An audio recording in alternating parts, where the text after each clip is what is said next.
오늘 우리에게 주시는 하나님의 말씀은 사도행전 1장 1절부터 2절까지 말씀입니다. 데오빌로여, 내가 먼저 쓴 글에는 무릇 예수께서 행하시며 가르치시기를 시작하심부터 그가 택하신 사도들에게 성령으로 명하시고 승천하신 날까지의 일을 기록하였노라. 우리나라는 예로부터 이모작 농법으로 농사를 지었습니다. 그래서 9월이나 10월 달에 이제 벼를 추수하고 나면 그 다음에 보리를 심었죠. 근데 이제 겨우내 그 묵은 쌀을 다 먹고 나면 이제 보리를 추수해서 먹어야 되는데 이제 그 떨어질 즈음 이제 5월 전후로 해서 보리가 아직 여물지 않았다라는 거예요. 그 시기에는 많은 어려움이 있었다고 합니다. 그래서 이제 구황작물을 계속 먹기도 하고 심지어는 뭐 풀뿌리나 나무 껍질을 벗겨서 먹기도 했다고 하죠. 그 시대를 가리켜서 보릿고개라고 합니다. 근데 저는 이 보릿고개라는 표현을 그냥 초등학교 시절에 배우기는 했습니다. 그 개념을 배우긴 했는데 경험해 본 적은 없습니다. 저희 세대가 아마 대체로 그럴 겁니다. 근데 제가 6학년이 되던 해에 담임선생님이 연세가 좀 많은 분이었어요. 60세가 넘는 선생님이었는데 그분은 청년기 때가 일제강점기였기 때문에 굉장히 어려운 시기를 계속 이렇게 겪어보셨던 분이었어요. 그러니까 툭하면 우리에게 이제 옛날 얘기를 해주시는 겁니다. 옛날 일제강점기 때가 어땠고 6.25 전쟁 때가 어땠고 또 나중에 뭐 새마을운동을 통해서 어떻게 우리나라가 발전했고 그런 얘기를 종종 하셨어요. 근데 그런 얘기를 하실 때는 은혜의 결론이 똑같이 났습니다. 너네는 되게 편하게 사는 거다라는 거야. 지금까지 어떻게 이런 반찬을 먹고 사냐, 이런 밥을 먹고 사냐. 그러니까 구황작물을 캐먹어까지는 저희도 공감이 가는데 뭐 옥수수 감자는 우리도 뭐 종종 먹으니까요. 근데 소나무 껍데기를 벗겨서 뭐 삶아 먹었다 감이 안 오는 거예요. 심지어 그 선생님 말씀대로라면은 진흙도 좀 파서 먹었다고 하셨어요. 우리는 막 거짓말같이 들리는데 그걸 너무 생생하게 말씀하시니까 차마 거짓말이라고 생각하지 않았습니다. 근데 나중에 좀 커서 그 당시 자료들을 보니까 정말 그런 일들이 비일비재했다고 하더라고요. 그런데 아무리 선생님이 우리에게 그 말씀을 하시면서 편하게 사는 것에 대해서 감사하라고 하고 물건 아껴 쓰라고 말씀하셔도 우리는 그 말씀이 크게 와닿진 않았어요. 그 시대는 굉장히 어려웠구나 정도는 생각을 했고 우리는 그때보다 좀 더 나은 삶을 사는구나 정도는 알았는데 그게 크게 막 이렇게 와닿진 않았다는 겁니다. 이유가 뭘까요? 실제 우리가 사는 그 삶 속에선 그 일이 일어나지 않았기 때문이에요. 경험해 보진 않고 그냥 우리는 전언을 통해서만 들은 거기 때문에 도저히 그게 체감이 되지 않았던 겁니다. 근데 우리에게 그 말씀을 종종 들려주신 선생님은 그 말씀하실 때마다 표정이 정말 진지하셨어요. 왜 그러냐면 본인이 그 어려운 시기를 겪으셨기 때문이에요. 심지어 우리에게 그때를 생각하면 치가 떨린다고 표현하시더라고요. 5월 달에 봄 소풍을 갔을 때 대체로 막 김밥을 싸오잖아요. 아이들 막 돗자리 깔고 이렇게 막 이렇게 먹다 보면은 선생님들께 한 번씩 오십니다. 이렇게 아이들 모이는 곳에. 그래서 꼭 그 얘기를 하시는 거야. 야, 이런 김밥이 그 시대에 뭐 어떻게 상상을 했겠냐. 그냥 이런 흰 쌀밥조차도 우리는 상상을 못했다라고 얘기를 하시는 거야. 근데 우리는 그냥 들으면서 네 그러고 넘어가는 겁니다. 와닿지가 않았던 거예요. 어쩔 수가 없습니다. 실제 우리가 경험해보지 못했던 옛날에 있었던 이야기는 그걸 통해서 우리가 교훈을 삼을 수 있고 취사 선택을 할 수 있어요. 그랬고 이랬구나. 근데 그때 일과 지금 일이 너무 괴리가 있으면은 굳이 뭐 필요하지 않은 얘기면 걸러서 들어도 됩니다. 이렇게 사는 것은 전혀 문제가 되지 않아요. 하지만 옛날 이야기라고 해서 모두가 그렇게 받아들여서는 안 됩니다. 그 중에 대표적인 옛날 얘기가 바로 성경 이야기죠. 성경 말씀. 예수를 믿는 사람으로서 당연히 하나님의 말씀을 옛날 이야기로만 치부해서는 안 되겠죠. 하지만 분명한 것은 성경에 기록되어 있는 모든 내용은 다 옛날에 있었던 이야기라는 거예요. 시간적으로 보더라도 가장 짧은 때로, 가장 가까운 때로 보더라도 지금부터 2000년 전 이야기입니다. 배경도 달라요. 문화가 다를 거는 말할 것도 없겠죠. 10년이면 강산이 변한다고 하는데 2000년이라고만 보더라도 강산이 200번은 변한 겁니다. 이게 도대체 우리가 현실적으로 받아들일 수가 없는 이야기인 거예요. 우리는 주일날, 그러니까 일요일날 예배당에 나와서 설교를 통해서 성서시대에 있었던 일들을 듣다 보니까 친숙한 것이지만 그때는 실제로 엄청 오래전 이야기입니다. 그러니까 우리의 역사로 한번 대입해 보면 고구려 신라 백제가 이제 세워지고 나서 얼마 되지 않은 시점 이야기예요. 우리는 그 시대 이야기를 어떻게 알고 있습니까? 뭐 이렇게 대하 드라마를 통해서 좀 더 친숙하게 알지만 실제 우리가 알고 있는 고구려 이야기, 신라 이야기, 백제 이야기는 삼국사기나 삼국유사와 같은 역사의 기록 통해서 아는 거예요. 근데 그 기록들도 그 당시 기록된 게 아니에요. 그 후로부터 뭐 1100년, 1200년이 지나고 난 뒤에 사람들 사이에서 떠도는 그 구전들을 집대성에서 기록한 겁니다. 진짜 옛날 이야기라는 거예요. 뭐 수로왕이 세운 가락구, 예수님이 공적인 사역을 시작하실 때 아직 세워지지도 않을 때입니다. 그렇게 옛날에 있었던 일들이네요. 그러니 그 시대 그 이야기들이, 그러니까 예수님 시대 이야기만으로 한정한 거예요. 굳이 막 모세 때까지 올라가지 않겠습니다. 예수님 시대에 예수님이 하셨던 그 말씀, 그 시대에 사도들이 예수님의 가르침을 따라내서 살았던 그 삶에 관한 기록이 우리에게는 별로 오래되지 않은 이야기 같지만 상당히 오래전 이야기예요. 이미 말씀드린 것처럼 지금 이 시대와는 너무나도 동떨어진 시대의 이야기입니다. 그러다 보니까 앞서 전혀 우리가 체감하지 못한 이야기에 대해서는 우리가 취사 선택할 수도 있고 그냥 걸러들을 수도 있는 것처럼 하나님의 말씀, 그 기록된 하나님의 말씀조차도 우리는 대충 우리에게 필요한 것만 선택하고 너무 옛날 이야기, 너무 동떨어지고 그 시대에만 적용할 수 있고 그 시대에만 가능했던 이야기들은 그냥 가볍게 건너뛰려는 경향이 있어요. 예전에 유명했던 사람이 남긴 명언에 대해서는 그렇게 판단할 수 있습니다. 누군가는 중요하다고 여기면 그것을 막 가훈으로 삼을 수도 있고 누군가는 그 사람이 이런 말을 했구나 하고 넘어갈 수도 있어요. 하지만 예수님의 말씀은 그럴 수가 없다는 거예요. 왜 그럴까요? 예수의 말씀은 단지 우리를 구원하신 분이 하신 말씀이기 때문만이 아니기 때문이에요. 자, 오늘 이건 사도행전 1장 1절과 2절 말씀을 보면 누가는 앞서 쓴 글, 곧 누가복음에서 어떤 내용을 기록해 두었다라고 먼저 소개를 합니다. 그 내용이 뭐죠? 예수님이 행하시며 가르치시기를 시작하신부터 또 택하신 사도들에게 성령으로 명하시고 승천하시기까지의 그 일들을 기록하였다라고 말해요.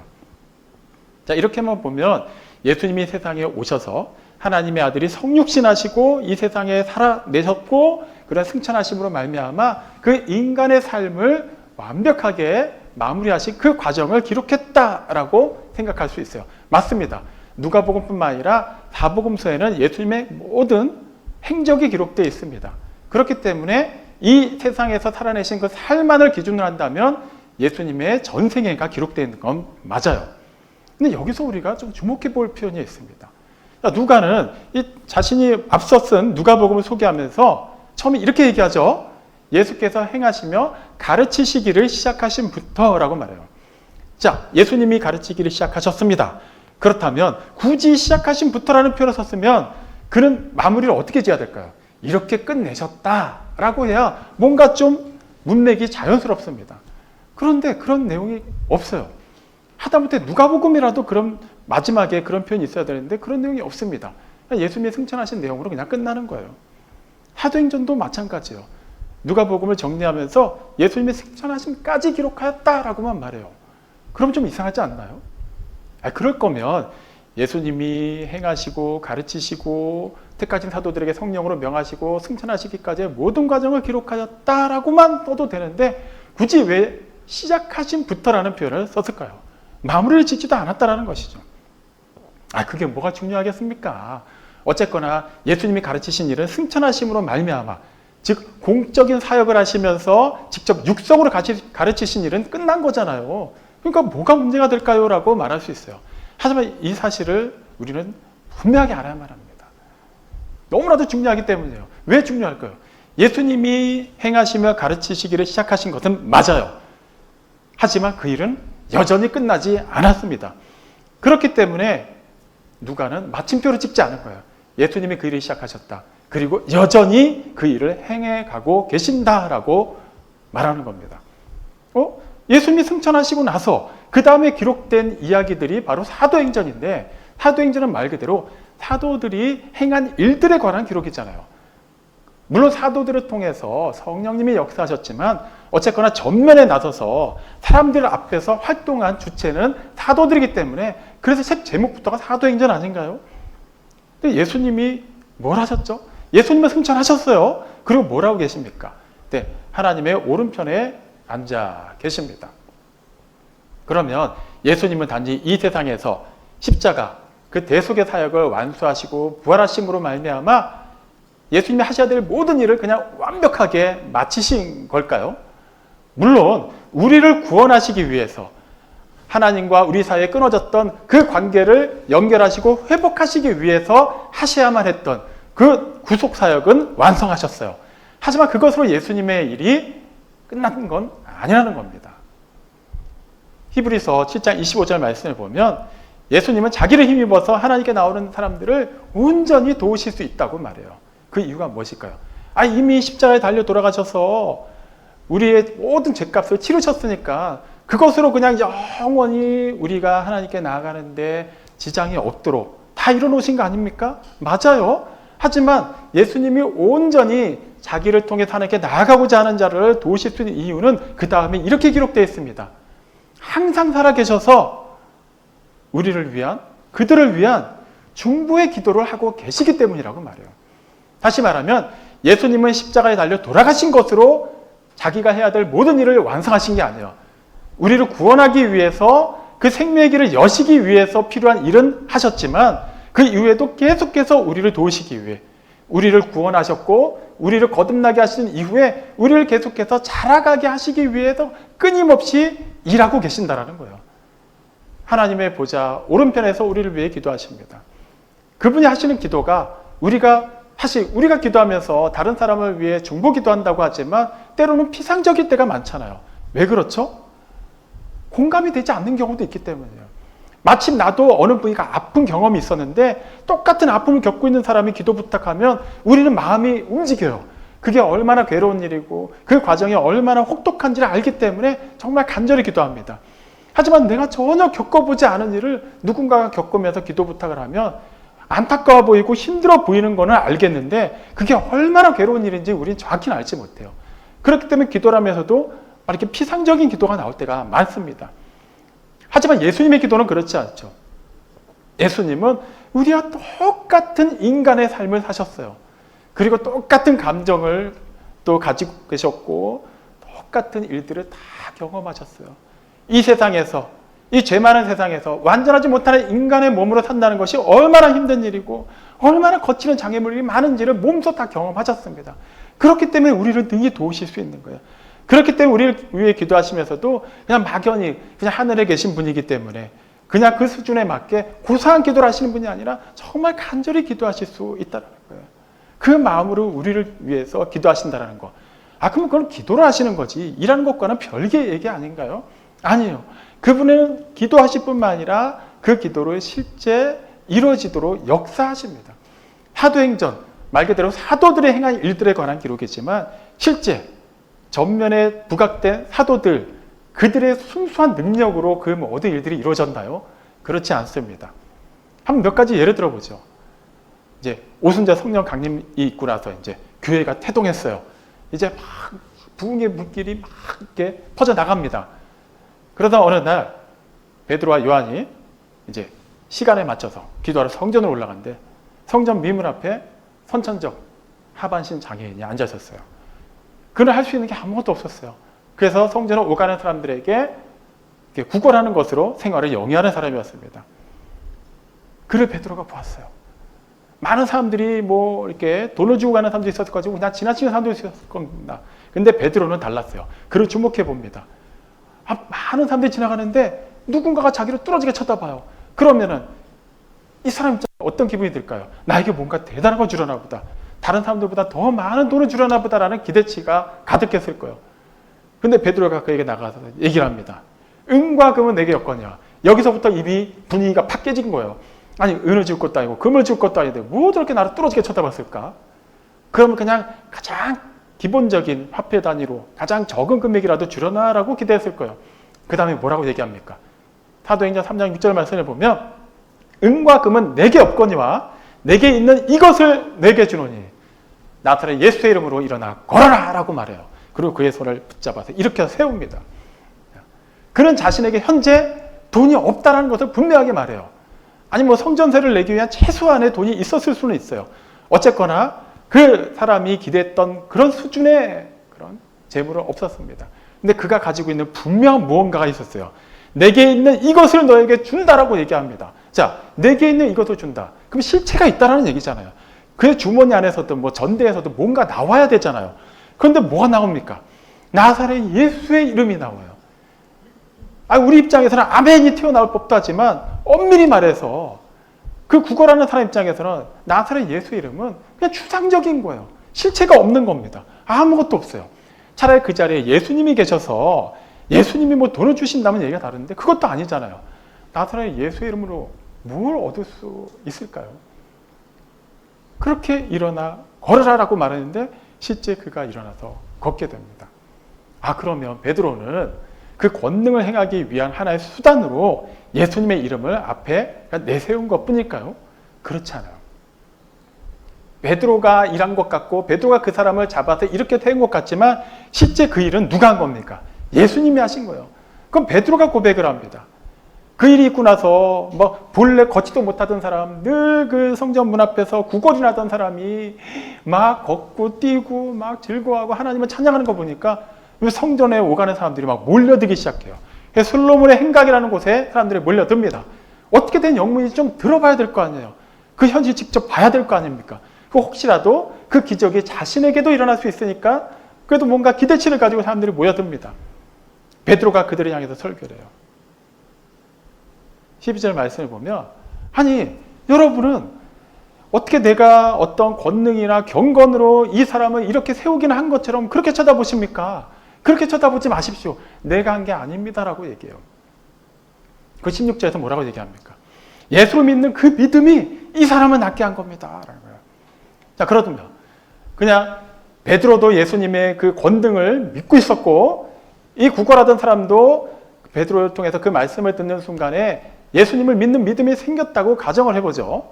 자, 일단 믿음이 생긴 거는 맞아요. 그러니까 가정이라는 표현도 뭐 맞지는 않습니다만, 자, 그럼 그 믿음만 생기면 그 믿음이라는 게 알아서 막 그냥 뭔가 역사를 해가지고 그런 놀라운 일을 일으켜 세우는 것일까요? 아니에요. 정말 그 우리가 믿음을 가지고 있는 그 믿음이라는 개념이 뭔가 초자연적인 일을 일으키는 원동력이 되는 것이라면 우리는 지금까지 수많은 기도 제목에 믿음으로 구했음에도 불구하고 그것들이 다 이루어졌어야만 해요. 물론 믿음으로 구했음에도 불구하고 일어나지 않는 그런 일이 일어나지 않을 때는 여러 가지 또 이유가 있습니다만 지금은 그거를 따지진 않겠습니다. 핵심은 우리가 어떤 믿음을 가지고 있느냐가 중요하지 않다는 거예요. 우리의 그 믿음의 대상이 분명하고 그 믿음의 대상을 향한 우리의 믿음이 확실하다면 그 믿음을 보시고 그 믿음을 주신 주님이 일하신다라는 거예요. 베드로는 나사렛 예수의 이름으로 그 사람의 손을 붙잡아 일으켰을 뿐입니다. 그 사람 또한 나사렛 예수의 이름에 의지해서 일어나고자 했을 뿐이에요. 본래 걸어본 적도 없는 사람이 걷는 법을 어떻게 알았겠습니까? 근데 그 안에 있는 그 믿음을 보시고 베드로의 믿음을 보시고 그 사람의 믿음을 보시고 예수님이 일하신 거예요. 그렇기 때문에 예수님이 일하셨다는 것을 베드로가 그 사람들 앞에 고백합니다. 그리고 그곳에 모여든 사람들에게 그들이 그토록 우습게 여기고 경멸했던 나사렛 출신의 목수 예수가 하나님의 아들이시며 지금도 이 놀라운 일을 이루셨고 앞으로도 영원히 그 일을 이루실 것을 선포하기 시작해요. 예수님이 베드로를 통해 일하신 겁니다. 그 사도행전은 엄밀히 말하면 사도행전이라고 불리면 안 돼요. 예수행전이라고 불려야 되는 것입니다. 또 다른 데를 볼까요? 사도행전 9장 초반에 보면은 이제 살기등등한 한 청년이 등장해요. 그의 이름은 사울입니다. 그는 교회를 핍박하는 자였어요. 앞장서는 자였어요. 열심히 대단했습니다. 그래서 다메섹으로 가서 그곳에 있는 또 그리스도인들을 붙잡아서 데려오려고 또 공문까지 받아가지고 막 기세등등하게 그곳을 향하고 있었어요. 그런데 가는 길 도중에 환한 빛 가운데 그가 둘러싸입니다. 시력을 잃어버려요.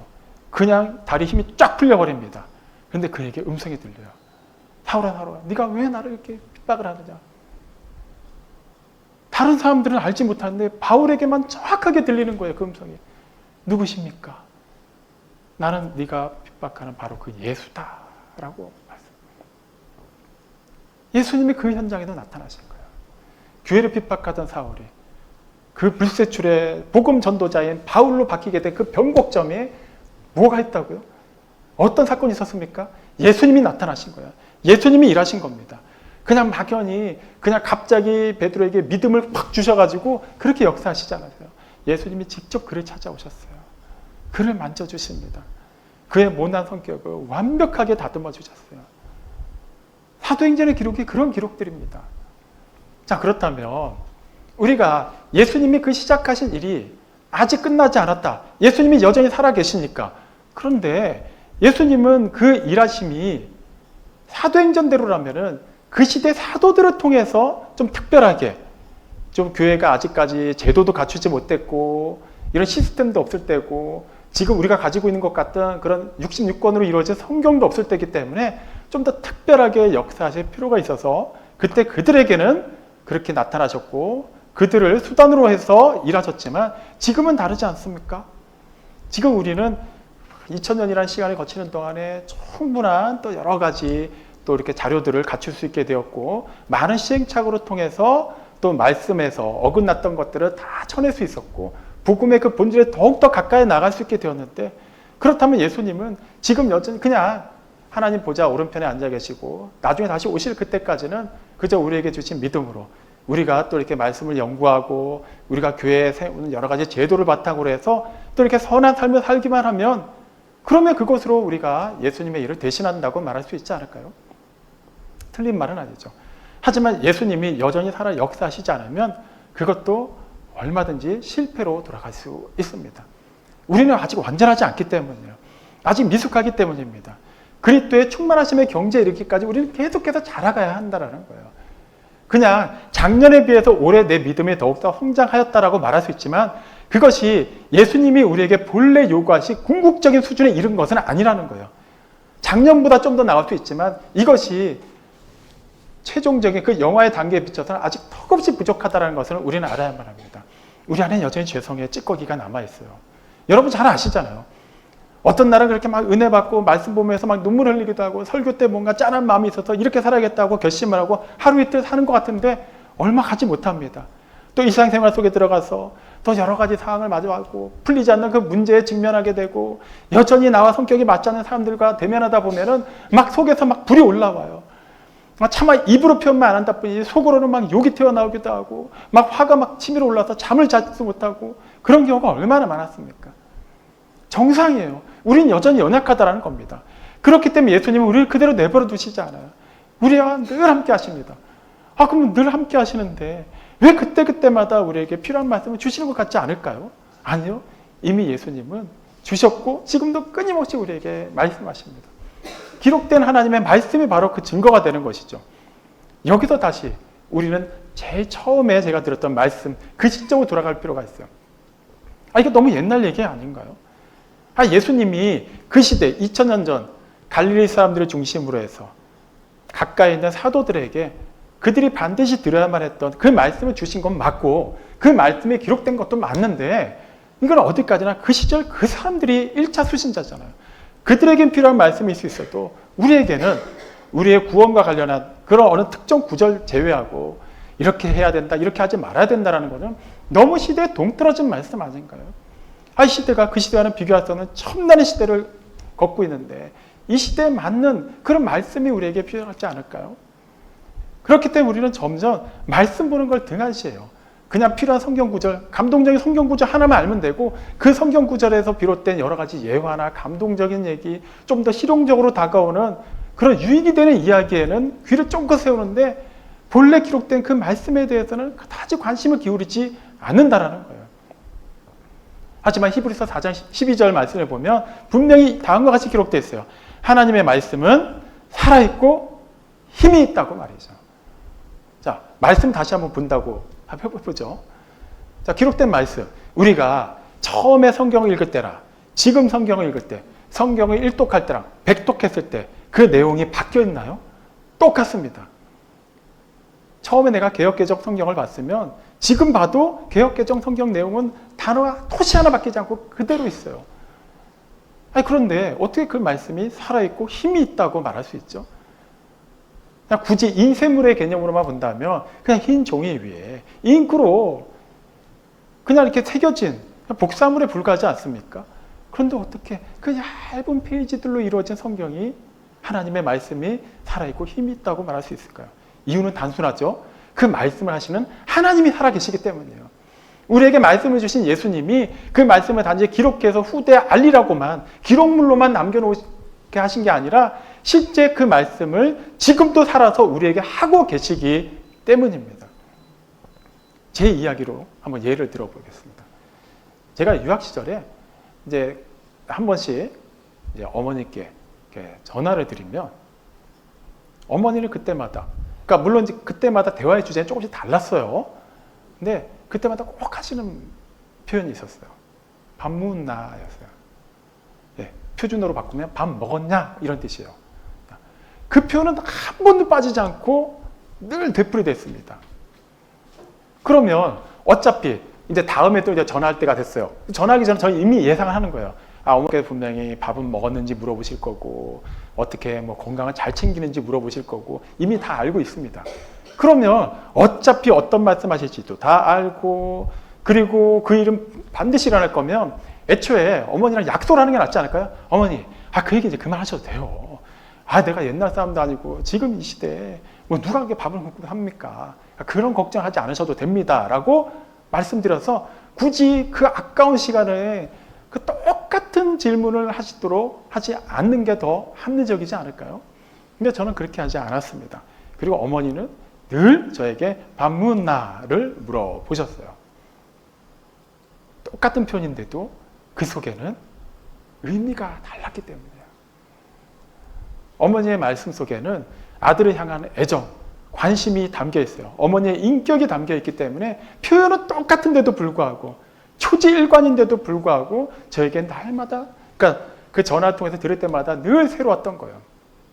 그것이 가능했던 이유가 무엇일까요? 어머니가 살아계시기 때문이에요.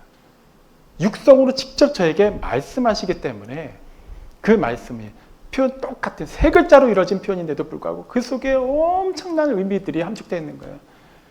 지난번에 밥 묻나보다 이번에 밥 묻나는 그 기간 동안에 어머니의 삶이 녹아져 있는 거예요. 그리고 어머니와 저 사이에 서사가 그 안에 들어가 있는 겁니다. 그렇기 때문에 받아들인 저도 다르고 그것을 표현하시는 어머니도 다른 거예요. 우리는 그 짧은 표현에서도 깊은 사랑을 공유할 수 있었어요. 어머니 여전히 살아계십니다. 그리고 지금도 이렇게 전화드리거나 찾아뵐 때면 똑같이 물어보세요. 밥 묻나? 예. 그때와 지금이 또 다릅니다. 느낌이 달라요. 의미가 다르고 그 속에 감춰진 어머니와 저만이 소통할 수 있는 내용이 다릅니다. 마찬가지예요. 예수님의 말씀이, 예수님의 가르침이 그 시대에는 시작되었고 그 시대에 끝난 것 같지만 그것이 기록되어서 우리한테 온 것은 하나의 기록물이고 하나의 교훈을 주기 위한 그런 잠언의 성격을 띠고 있는 글이 아니라는 거예요.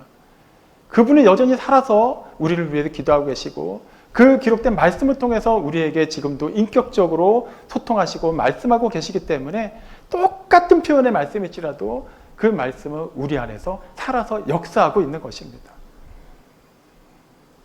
그래서 누가는 예수님이 행하시며 가르치시기를 시작하신부터라고 복음서를 시작하였고 사도행전에서도 그렇게 소개했음에도 불구하고 아직 그 일이 끝나지 않았다라고 말한 거예요. 사랑하는 성도 여러분, 우리는 이 세상을 살아가면서 수많은 일들을 겪죠. 거기서 우리가 어떤 일들에 반응을 한다는 것은 그 일이 나에게도 일어날 수 있고 내가 체감할 수 있는 일일 확률이 매우 높습니다.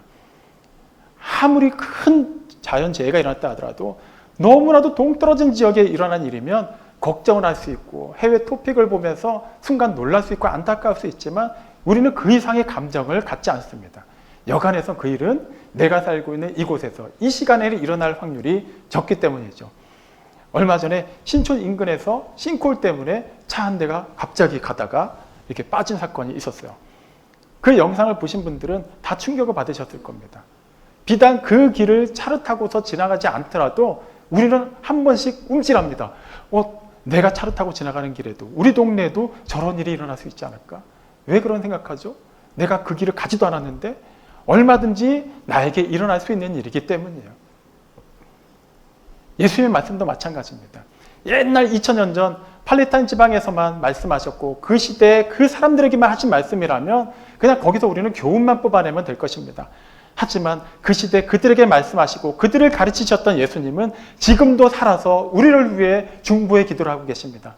지금도 기록된 말씀을 통해 우리에게 말씀하고 계십니다. 지금도 또 다른 보혜사 성령님을 통해서 우리 안에 내주하시고 우리를 이끌어 가십니다. 고린도후서 5장 17절 말씀처럼 누구든지 그리스도 안에 있으면 새로운 피조물이라는 말씀을, 그냥 내가 예수를 믿었더니 그 즉시 모든 것이 바뀌었다라는 게 아니에요. 전제가 무엇입니까? 누구든지 그리스도 안에 있으면 새로운 피조물이 된다라는 거예요. 그러면 우리가 새롭게 되었다라는 것은 무엇입니까? 우리가 그리스도 안에 있다라는 거예요. 그리스도께 속했다라는 겁니다. 그러면 이 이야기의 결론이 무엇일까요? 예수님이 굳이 우리를 품으셨다라는 것, 우리를 품고 그분이 일하시겠다라는 거예요.